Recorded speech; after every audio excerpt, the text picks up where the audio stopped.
Hey guys, இன்றைக்கி ஒரு சூப்பரான விஷயம் சொல்லித்தர போகிறேன். என்ன அப்படின்னா, இப்போ என்கிட்ட ஒரு லேப்டாப் இருக்குது, ஒரு மானிட்டர் இருக்குது, சரிங்களா? இது வந்து ஹெச்பி, இதுவும் ஹெச்பி மானிட்டர் தான்.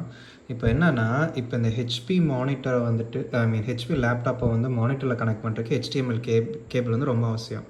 இப்போது நிறைய இஷ்யூ நிறைய பேருக்கு வர்றது என்னென்னா, இந்த HDMI கேபிள் கனெக்ட் பண்ணியும் அந்த லேப்டாப்லேருந்து மானிட்டரை கனெக்ட் பண்ணியும் இந்த மானிட்டர் வந்து டிஸ்பிளே ஆக மாட்டேங்குது அப்படின்ட்டு.